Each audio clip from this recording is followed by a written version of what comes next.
Grabing kabaho dapit sa Langob Shrine, labi na akong magmisa, gireklamo. Adunay live update si Nico Serino. Nico?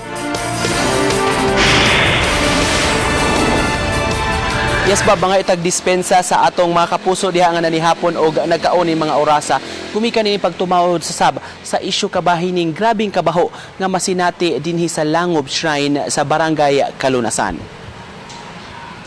Sa Facebook post ni Reverend Father Manuel Tan, ang team moderator sa Our Lady of Guadalupe Shrine sa Barangay Guadalupe, gipakita niya rin ang eksena atol sa iyang pagmisa dinhi sa Langob Shrine nga sakop dinhi sa Barangay Kalunasan. Itong mga orasa kagahapon man hitabo sa buntag bab mialis nga matud pa ang grabing baho gyud dinhi sa Langob, kundiin lakip ang pari ug ang tanan nga mga manimbahay na napong na lang sa ilang mga ilong samtang nagpadayon ang santos nga misa gumikan sa dili masingo nga baho nga midagayday dinhi sa sapa.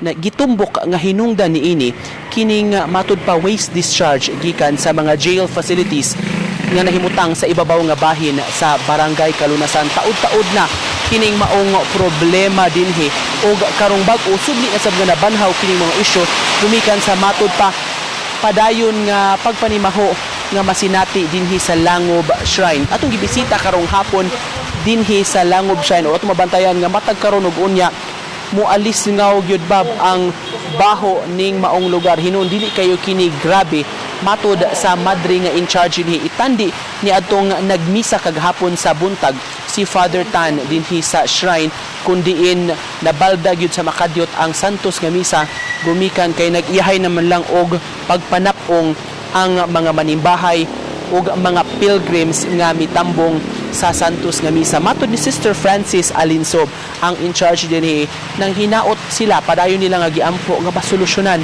na gyud kini nga problema ug matumbok gyud kun diin gikan man gyud kini nga mga waste discharge kun asa nga jail facility gikan ko aron nga masolusyonan gyud mahatagan gyud og tukma nga aksyon aron nga sila sab ingon man ang tanan nga mga mobisita dinhi sa religious site di na sa makatimaho sa grabe nga pag-alisngaw matag karon og unya. Atong paminawon ang tipik sa pamahayag sa madre nga in charge ni maong shrine.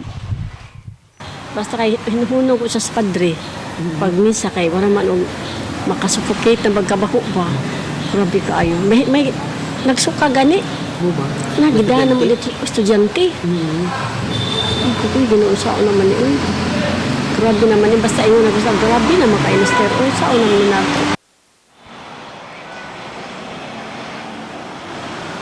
Sa ibabaw nga bahin bab dinhi sa Langob Shrine at sa atong mga nagtan-aw mahinahimutang ang CPDRC, ang BBRC o ang City Jail o lain pa nga mga jail facilities ang Operation Second Chance ingon man ang female dormitory di pa gyud hinuon hingpit nga matumbok kun asa gikan kini nga waste discharge gikan sa ilang mga septic tank nga miresulta sa pagdagayday sa tubig paingon dinhi sa sapa nga moagi sa mga kabalayan dinhi. Dunay kaso nga nasangat ang mga residente gani atubangan pa sa buhatan sa Visayas Ombudsman aron hingpit gyud nga masolusyonan kining maong problema. Doble ang ilang panghinaot nga sa pagsud karon sa mabag-ong administrasyon sa probinsya ug sa dakbayan nga hingpit na gyud nga matutukan kining ilang suliran. Sa paghinabi sab nato kang Superintendent Renante Rubio sa Cebu City Jail, ang warden karon lang hapon hinabi nato pinaagi sa telepono gibutyag niya nga andam sab ang tagduma sa City Jail alang sa himuon nga thorough inspection